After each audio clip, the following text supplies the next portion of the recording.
Alors aujourd'hui, l'objectif est de caractériser les points d'une droite grâce à une représentation paramétrique d'une droite. Une représentation paramétrique d'une droite, c'est un peu l'équivalent de l'équation réduite que tu connais déjà dans le plan. Donc ici, l'objectif, c'est de caractériser la droite qui passe par le point A et qui a pour vecteur directeur le vecteur U. Donc cette droite qui passe par A, qui est dirigée par le vecteur U. Et l'objectif est donc de trouver une relation qui concerne les coordonnées d'un point M quelconque sur cette droite. Alors dans le plan, je vais me placer dans le plan ici. Dans le plan, tu connais des équations de droite. Par exemple, si je tape ici en saisie, y égale 2x plus 1, tu sais que c'est l'équation d'une droite dans le plan. Voilà, elle apparaît ici, la droite G. Mais dans l'espace, ça ne marche plus du tout. Regarde, je vais ici maintenant dans l'espace taper l'équation y égale 2x plus 1. Qu'est-ce que j'obtiens? Ben, je n'obtiens pas une droite, j'obtiens un plan. Tu vois, ce plan bleu là. Donc, les équations du type y égale à x plus b, dans l'espace, tu oublies, pour le moment en tout cas, parce que ce ne sont pas des droites, ce sont des plans. Je l'enlève. Voilà. Alors, comment caractériser cette droite qui passe par le point A, qui est dirigée par le vecteur U? Ben, comme d'habitude, quand on ne sait pas faire, on va utiliser quelque chose qu'on connaît. On sait caractériser une droite vectoriellement, c'est-à-dire à l'aide des vecteurs. Je vais rappeler cette propriété. Si je veux donc atteindre cet objectif, caractériser les points M de la droite D, qui passe par le point A, les coordonnées x, a, y, k, z, a, qui a pour vecteur directeur U de coordonnées ABC, eh bien j'ai à ma disposition cette propriété déjà dans mon cours. Je sais qu'un point M appartient à la droite D si et seulement si le vecteur AM est collinéaire au vecteur U. Ceci se traduit par le vecteur AM égale un certain nombre de fois T multiplié par le vecteur U. Voilà la caractérisation vectorielle des points de la droite qui passe par A, qui est dirigée par U. Maintenant, je vais trouver une équivalence de cette caractérisation avec des coordonnées. Mon vecteur AM, je sais exprimer ses coordonnées. Les coordonnées du vecteur AM, tu suis la flèche, c'est x moins xa, y moins ya, z moins za. Les coordonnées du vecteur TU, c'est t multiplié par les coordonnées de U. Donc, ici, j'égalise, voilà, les coordonnées du vecteur AM sont égales aux coordonnées du vecteur U. J'égalise ici, première coordonnée, égalité, deuxième coordonnée des vecteurs, égalité, troisième coordonnée, égalité. Et donc j'ai traduit une égalité vectorielle par une égalité sur les coordonnées. Maintenant, je vais arranger un petit peu ce système de trois équations. On appelle ça une représentation paramétrique. Je vais enlever ce moins xa ici, donc en rajoutant plus xa des deux côtés. C'est-à-dire je fais passer moins xa de l'autre côté du égal, moins ya de l'autre côté du égal, moins za du côté du égal. Et voilà, j'obtiens un système de trois équations qui me dit que les coordonnées x, y, z d'un point quelconque de la droite D, elles sont égales aux coordonnées du point A, plus les coordonnées du vecteur directeur U multipliées par un certain t qui est 1 réel. Il faudrait que je rajoute ici avec t réel. T quelconque.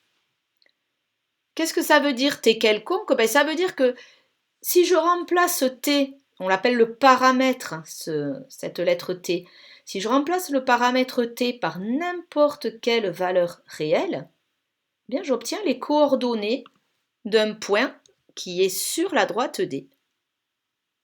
On va faire un exemple. On va donner une représentation paramétrique de la droite AB qui passe par les points A et B. Voilà les coordonnées des points A et B. Alors, si j'ai deux points A et B de la droite AB, je calcule déjà les coordonnées d'un vecteur directeur de la droite AB, puisqu'il me faut un vecteur directeur pour avoir l'équation paramétrique. XB moins XA, YB moins YK, ZB moins ZA. Voilà les coordonnées ici du vecteur directeur de la droite D. Moins 1, moins 6, 3. Ensuite, je vais utiliser les coordonnées du point A qui appartient à la droite AB. Et j'ai utilisé la formule que je viens de trouver. Un point M appartient à la droite AB si et seulement si ses coordonnées sont égales aux coordonnées de A ici. Voilà, j'écris les coordonnées de A. Plus les coordonnées du vecteur T fois U. Ici, mon vecteur U, c'est le vecteur AB.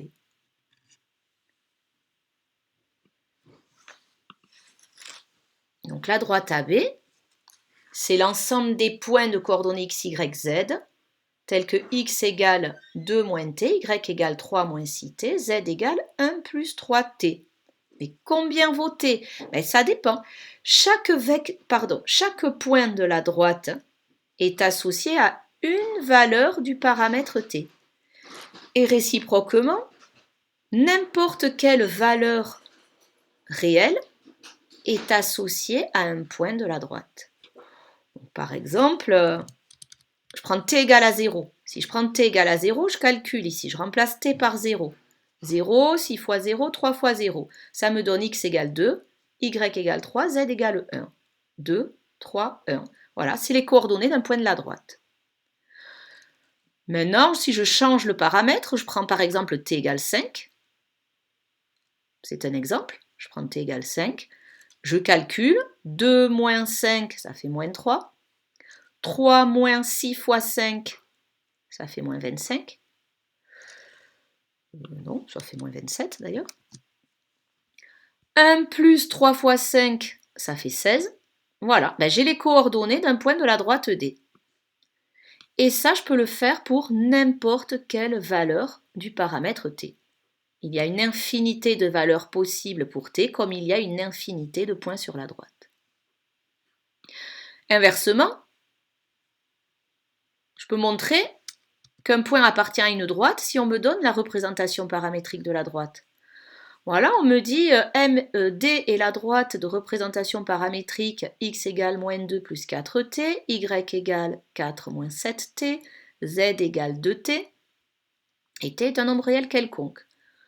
Montrer que le point C, de coordonnées moins 10, 18, moins 4, appartient à la droite D.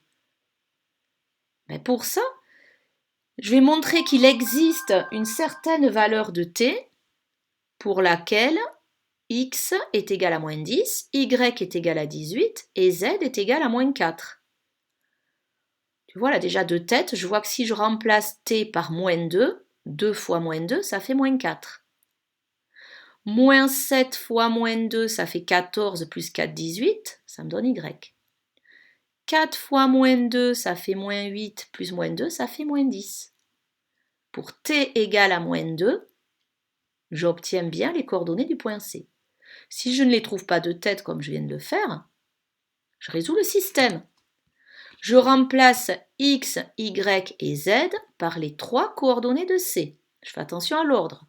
Donc ici, x est remplacé par moins 10, y est remplacé par 18, z est remplacé par moins 4. Je résous ce système. C'est-à-dire dans chaque équation, je calcule t. Voilà, chaque équation me donne, la première donne t égale à moins 2, la deuxième donne t égale à moins 2, la troisième donne t égale à moins 2.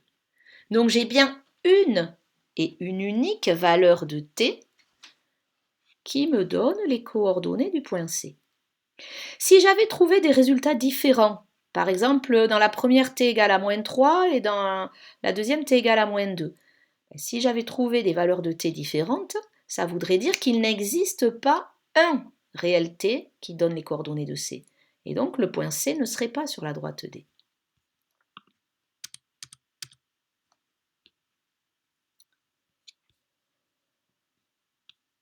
Maintenant, tu vas recopier la leçon à l'aide du fichier suivant.